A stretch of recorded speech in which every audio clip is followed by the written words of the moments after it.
Welcome everyone back to the US Lunch and Learn. I am Rabbi Kurzer from Pinashul, and it's lovely to be here with everybody. Feel free to post any comments on whatever platform you're on. And of course, we're looking this week at Parashat Vayera. But before we get there, today is the first day back in lockdown. Hope everybody's lockdown is going well. We have a much fuller house than we did yesterday, and it feels a little bit harsh, feels a little bit difficult.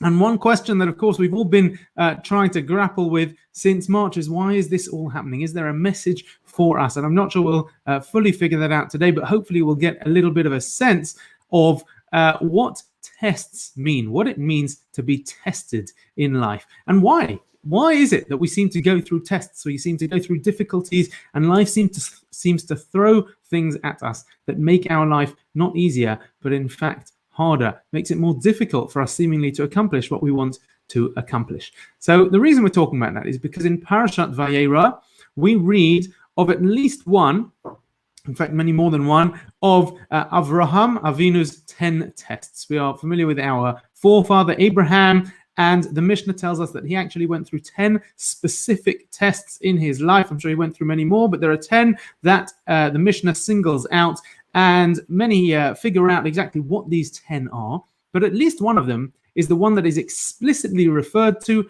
by the verses of the Torah as a test, and that is Akedat Yitzchak, the binding of Isaac. So we're going to now look at a couple of sources. We're going to share a screen, and you'll be able to join me along this journey to try and figure out what exactly is going on with all of this testing that Hashem seems to be doing, either to us or to Avraham. So let's start at the beginning. Let's start beginning of chapter 22 in Bereshit. That is Parashat Vayera, towards the end of Parashat Vayera. And God actually comes to Avraham, Vayehi achar hadvarim ha'eleh. It was after those things. Many commentaries discuss what exactly were those things, that they're so important as a precursor for this test, but that's not our topic for now. V'ha'elokim Nisa et Avraham, and God tested Abraham. So as I said, this explicitly is referred to as a test in the Torah, very, very unusually. None of the other 10 tests are referred to by the Torah explicitly, and this one is. So it seems to be that there's some sort of key message here in the fact that this was a test. Vayomer elav, he said to him, Avraham, Vayomer hinenu, and Avraham responds, here I am. So now I've done a little bit of a cut and paste. We're going to skip a few verses. Finally, when it comes to the end of the test, right, when we reach the end of a test, what are we waiting for? We're waiting for the result. When we take a test, we want to know what exactly happens. Did we pass? Did we do what we needed to do? Vayikra elav, now this is in verse 11, Pasuk Yud Aleph, Vayikra elav malach Hashem min hashamayim, and an angel called out to him from the heavens, Vayomer Avraham, Avraham, Vayomer hineni, and he said to him, Avraham, Avraham, and he said, here I am. Again, we say the same thing, calling out to Avraham, hineni. There's lots and lots of details within this that we're not going to cover, but Akedat Yitzchak itself is a fascinating piece to look at. But we're going to move on and just look at one small element. Vayomer al tishlach yadecha el hanar, as we know, he was told not to sacrifice Yitzchak at the end, of course. Va'al tas lama uma, do not touch him at all. Ki ata yadati, here is the key phrase, because now I know. Ki ata yadati, ki yirei elokim ata. So it seems as though there is a result. It seems now that God has learned something new. He didn't know this about Abraham before, and now he's discovered something that he didn't know. And that was seemingly the reason for the test. But that's very, very strange. Very odd that God would put Abraham to the test in order to discover something about him he clearly knew before, and clearly does know about Abraham, about who he is, and what is it about this particular test that again teaches him that Abraham is in fact a Yarei Shamayim, as he refers to him, Yarei Elokim, excuse me. And what does that mean for us? What is the importance of this concept of Yirat Elokim? So all of that we're going to try and look at together with a few different sources. Now,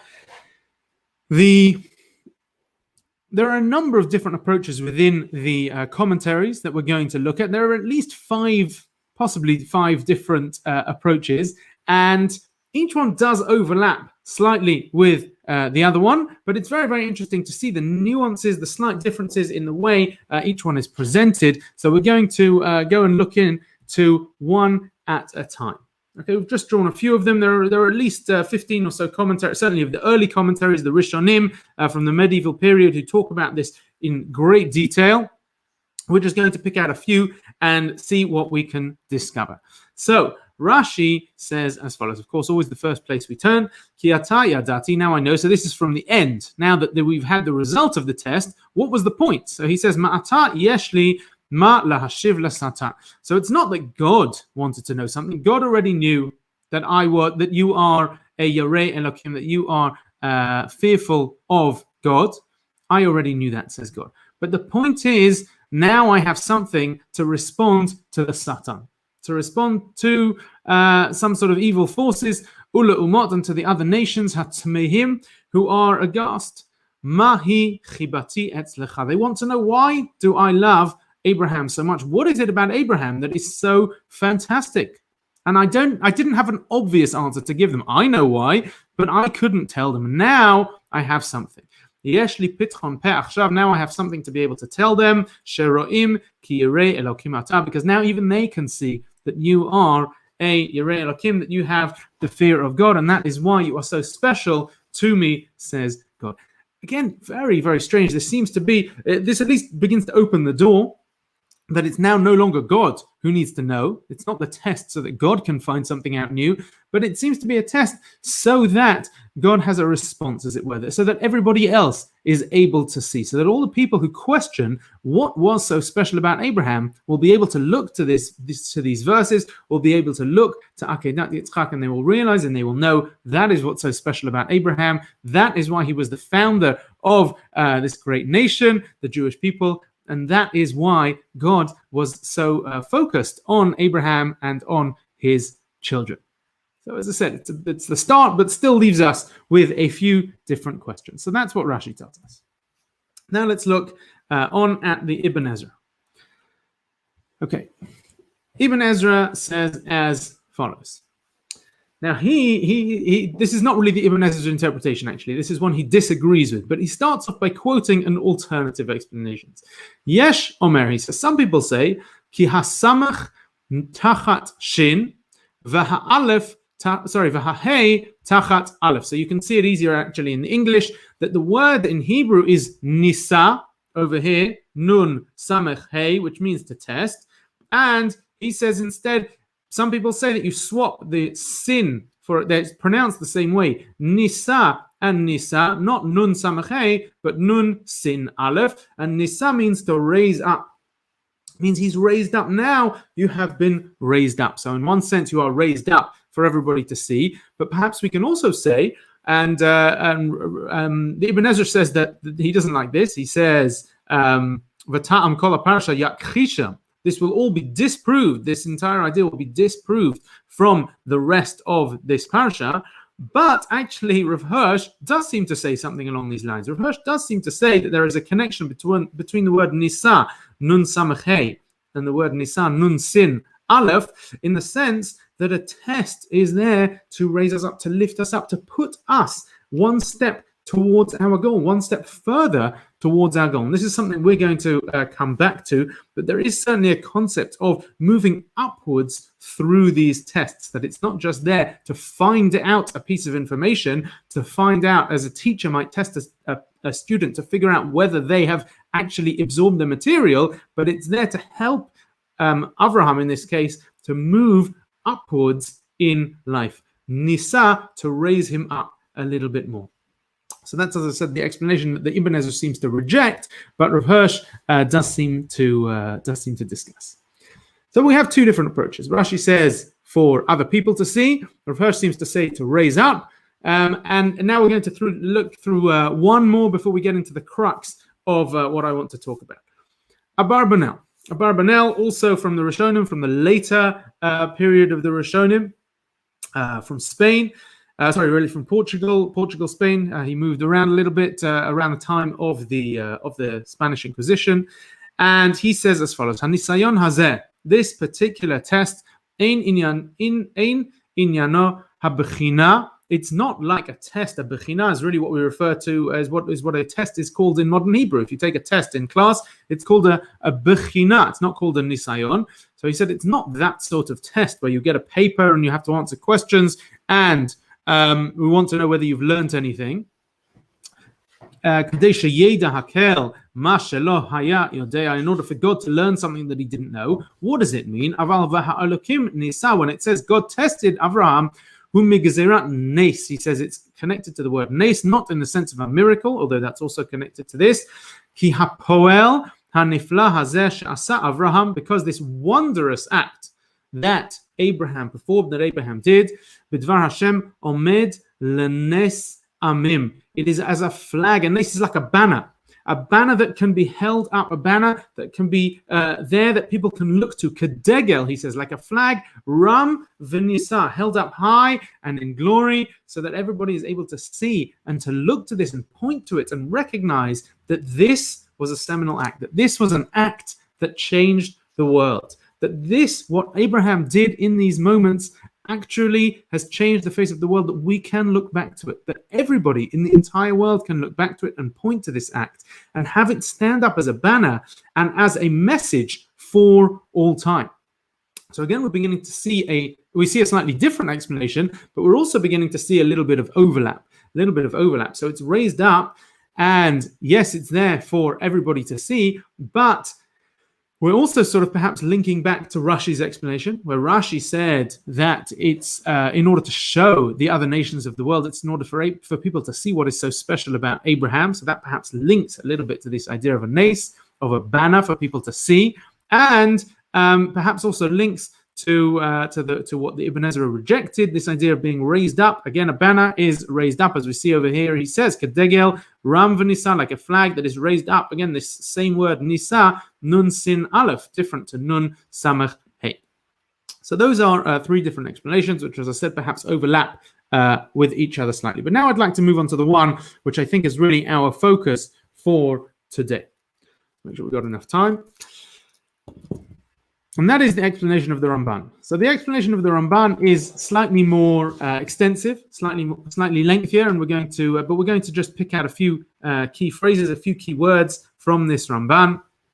And he says as follows: that the point of a test is in order, inyan hanisayon, he says, hu leda'ati ba'avur heyot ma'aseh ha'adam reshut muchletet biyado.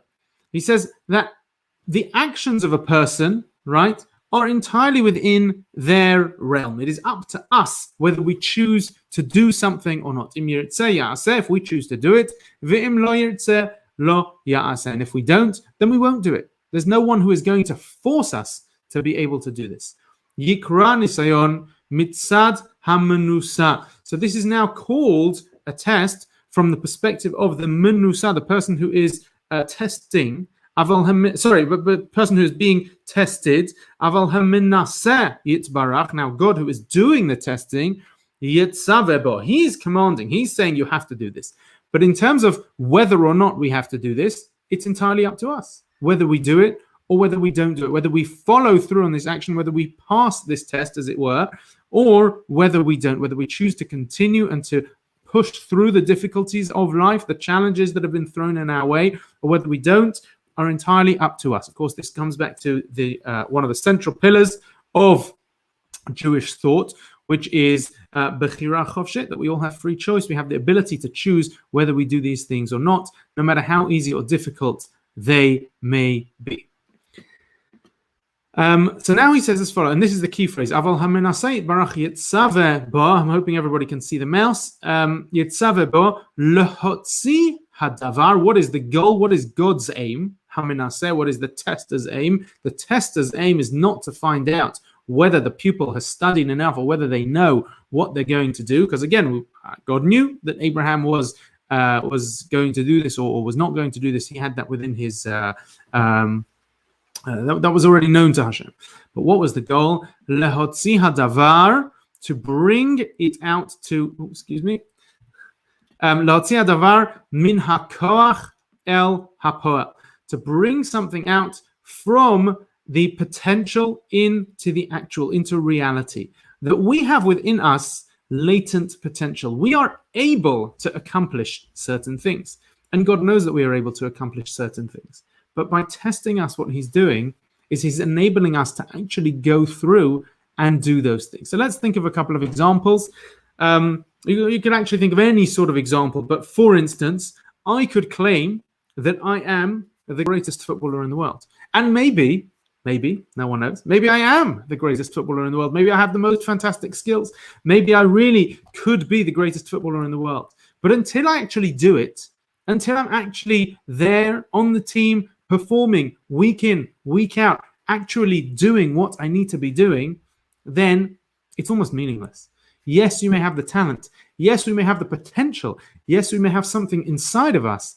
But until it's actualized, until it's actually brought into reality, until we face the difficulties and manage to push through them and manage to continue through those barriers and actually achieve what we have the potential to achieve, then, as I said, it's meaningless. We can all stand here and say that we have the talent to be great business people, to be great parents, to be great sports people, or whatever it may be, whatever we choose, whatever we feel we are talented, and whatever potential we feel we have. But until we actualize that potential, until we realize that potential through going through the challenge, through pushing through the difficulties and the obstacles that end up coming in our way, then it doesn't count for much. And that is what the Ramban is saying is the goal of a test. That Avraham, to use our example here in Parashat Vayera, Avraham had the potential to be the Yarei Elokim par excellence, to be perhaps the most committed and the most fearful. We'll explain what Yirat Hashem means actually in a little bit. But we'll refer to it as fear of Hashem for now, for lack of a better term. But perhaps the most fearful, the most impressive person in the realm of Yirat Elokim was Avraham. But that was only in potential. That was only what he could achieve until God gave him this test, until he actually pushed through it, until he actually managed to go through with this. Then it was all just in potential, all in theory, all in sort of, floating around in the air, but it wasn't brought down into this world. It wasn't made real, and it wasn't made something concrete that is actual and something that we can point to and something that is realized into life itself. Now, whether or not he had difficulty in doing that, whether or not he faced challenge in following through that, actually is also something which is a little bit seems to be contradicted within various sources. In some sources, we find that Abraham acted with alacrity, with excitement, and he sort of ran to do this. And there are midrashim which seem to say that actually he did face challenges, that he faced difficulties, that there were things along his path that made him want to turn back, that made him want to actually not go through with this. But he did manage to push through, and he did manage to actualize this potential. But that, I think, is the key phrase. That is what the Ramban is saying. And he quotes a verse from Tehillim, from Psalms, to point to this exact point.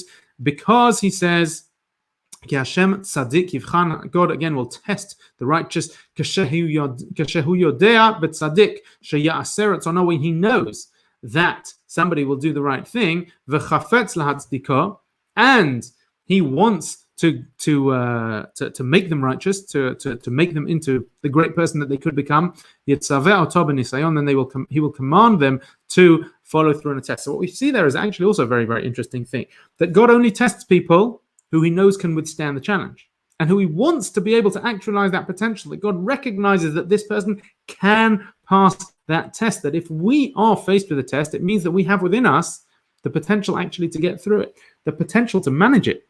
And that, for me, is something actually that has given me a lot of strength many times in life, that when going through difficult times, to realize that part of God throwing tests in our way, part of God throwing challenges at us in life, is also an implicit recognition, an implicit sort of statement of his courage in us, and of his belief that we can overcome these things, and that we can manage to get through them, and perhaps even to be better as a result. That's something which we're going to get to in just a moment. The Sefer Ekarim, Rabbi Yosef Albo, also one of the Rishonim from the sort of later Rishonim period, also from Spain. So the Ramban was from Spain. We've had quite a few Spanish Rishonim, Abar Banel. Ramban was from Spain, Rabbi Yosef Albo also from Spain, and he says a very, very similar thing.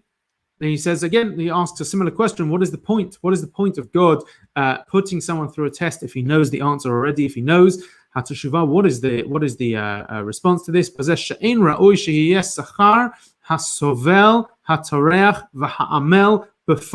He says it's wrong that somebody who goes through, who actually, he says that the reward of somebody who sovel, who actually endures and toreach and works hard, v'amel, and puts themselves through difficulty, before in practice, la'ahavato shel hamakom, for the love of God, that reward due to that person should not be exactly the same as mi she'eino sovel oto b'fa'al, who's somebody who doesn't actually put it into practice, right? Only someone who really goes through these challenges in reality is somebody who should be deserving of the full reward. And that's what he says is true of us as well, right? That the goal of this is in order for us to be greater and in order for us to actually be able to be rewarded. God puts us through these difficulties in order to help us to grow and to help us to become better and to be able to be rewarded for that greatness and for that for that potential that comes into reality. Now, the final piece of this is perhaps briefly just to spend a couple of moments looking at the result of the test. So if we go all the way back to the beginning, we said, so now we've got a little bit of a better understanding, at least, of why God comes to test Avraham. God comes to test Avraham, as we said, some sort of banner to raise him up, to be able to point for other people, to look back at this, to recognize and to take something from this, and so that Avraham could be rewarded as a result, that he had within him perhaps the potential to do this, but until he actualized it, it's not the same thing. But now, what is the potential? Potential to do what? What was the result of this? What happened after the test? Did Abraham pass the test? Clearly he did. Seems to be very, very clear. Ki ata yadati, now I know, ki yirei Elokim ata. So this idea of being a yirei Elokim, which seems to have been the goal, that was what we're supposed to discover. Again, whether that's clearly not God discovering it, but as we said, for somebody else to be able to recognize it, or for Abraham to be able to recognize that within himself and to be able to actualize that within himself, that concept of Yirat Elokim, which seems to be the goal of this test, which seems to be where we're heading with this, what exactly is that all about? Now we turn to a couple of different sources in order to hopefully understand that a little bit better and how central that is to the tests that we do as well.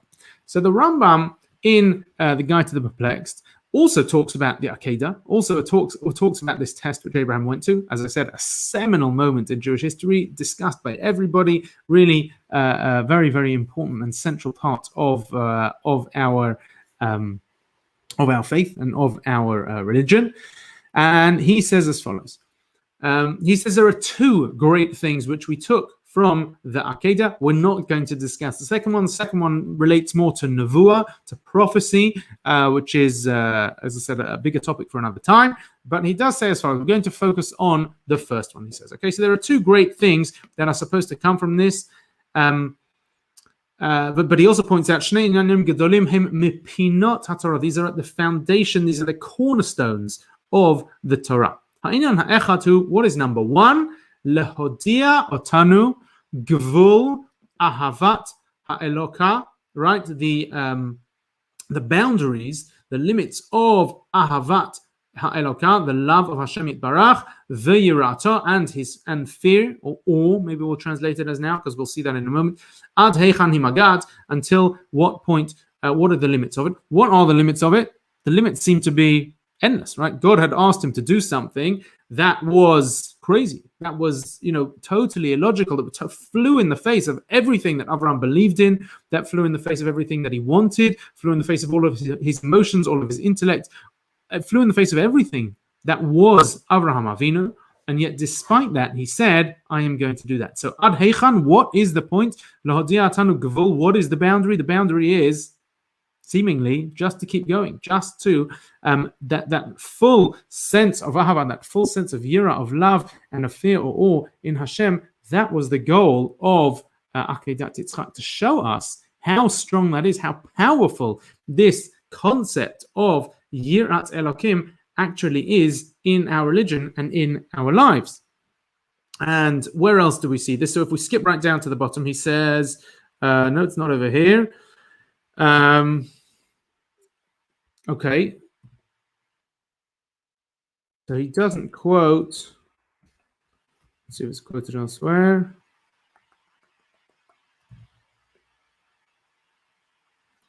Okay, I don't see it here. But there is a very, very, very famous verse. Maybe we had it earlier. No. So there is a very, very famous verse which comes at the very, very end of Kohelet. Kohelet is one of the Megillot, one of the scrolls that we read throughout the year. We just read it over Sukkot. Kohelet was written by King Solomon, by Shlomo HaMelech.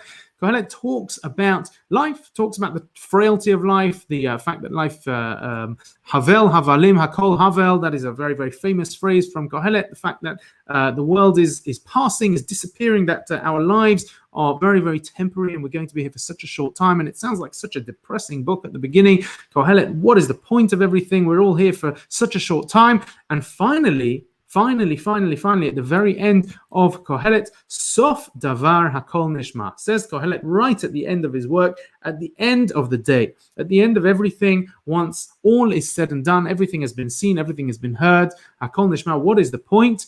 Et ha'elokim yirah, to fear God, ve'et mitzvotav shemor, and to obey his commandments, kizeh kol ha'adam. That is the entirety of human beings. That is our entire goal. That is our entire purpose. That seems to be summing up everything that we have within our religion. Sof davar hakol nishma et ha'elokim yirah ve'et mitzvotav shemor. So there again, we also see the centrality of Yirat Shamayim, of Yirat Elokim, of this fear or this awe.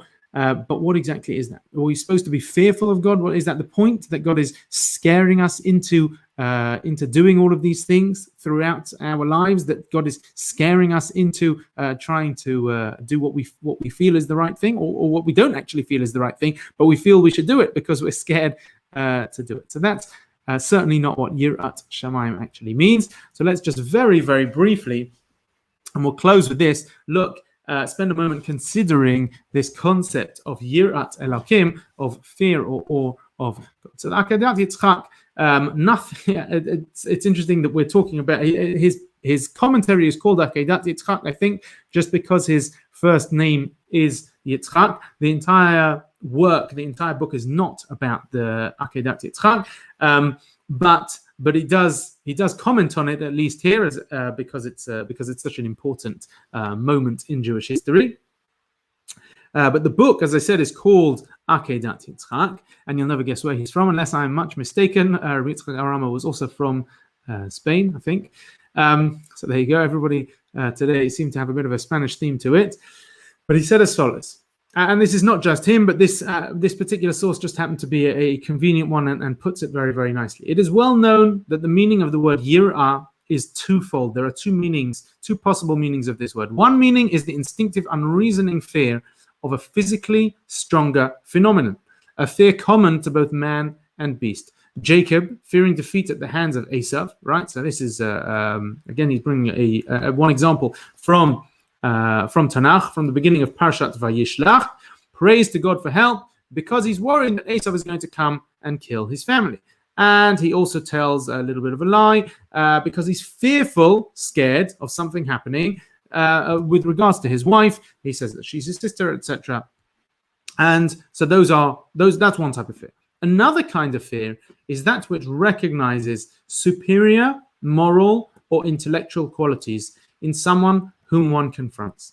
In effect, this fear is reverence, awe, right? Or reverence. And that is really, when we talk about Yirat Shamayim, when we talk about Yirei Elokim, that is mostly what we are referring to. Of course, there is an element of fear, what we might call fear of punishment, Yirat HaOnesh, but Yirat Shamayim, real Yirat Shamayim, is a recognition, a reverence of God Almighty, a reverence of an all-powerful being who is running the world, a recognition that this is somebody who we choose, not we're scared, but we choose to subject our lives, to subject our emotions to, our intellect to, to subject ourselves to God's will, because we have that reverence, because we have that awe, because that is such a powerful emotion, and that is what governs our very nature and every action that we have. The Mishnah in Avot urges that reverence for one's teacher. That reverence for one's teacher should be on a similar level to that accorded to the Almighty Himself. Now, that doesn't again mean fear. That is talking about reverence. It's talking about yira in this different sense. Now, if we skip down just a little bit lower, we see, for this reason as follows. For this reason, Abraham, now we come back to Akedat Yitzchak. Abraham was given credit for having believed in the promise that he would sire children. He believed God, and he considered it an act of righteousness on Abraham's part. This faith could not have been supplied by God, but had to be an act of willpower on the part of Avraham himself. So what Akedat Yitzchak here is going on to say is that actually is quoting the Talmud, quoting Rabbi Chanina, which you see over here, which actually says that everything in the world can be attributed to God, that God in a sense is in control of everything in the world, is in control of all disease, of all viruses that go around, is in control of all economies, is in control of all sorts of things in the world, except for one thing. This is what the Talmud says, except for one thing alone, and that is Yirat Shamayim.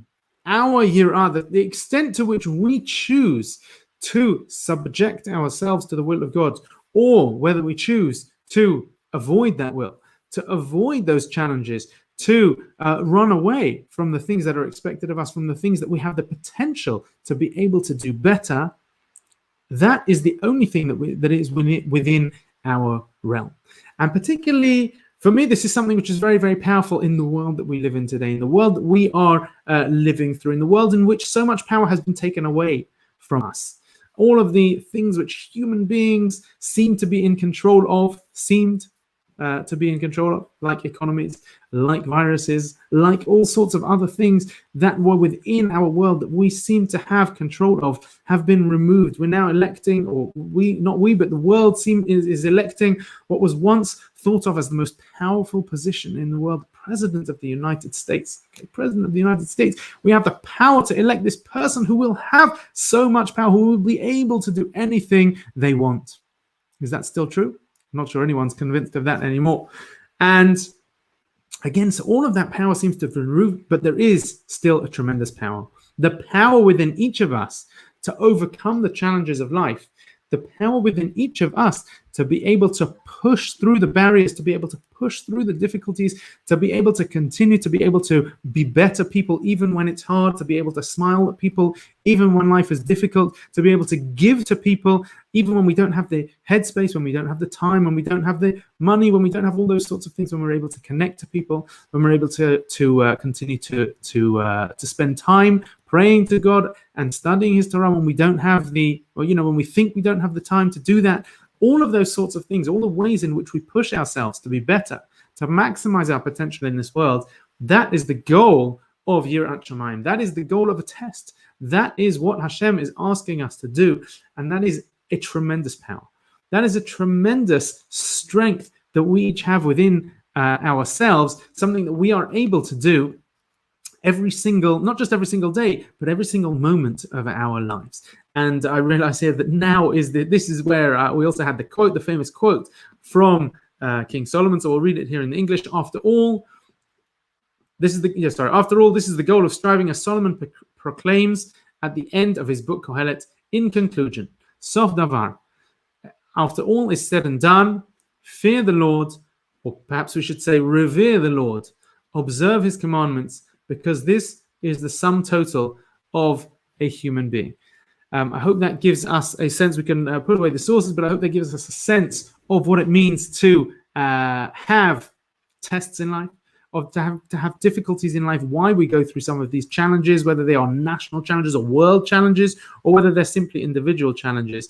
And not only that, but also the recognition that this means that we have within us a tremendous power, the power to overcome these challenges, the power to push through, and the strength to grow and to be better and to be able to maximize our fantastic potential.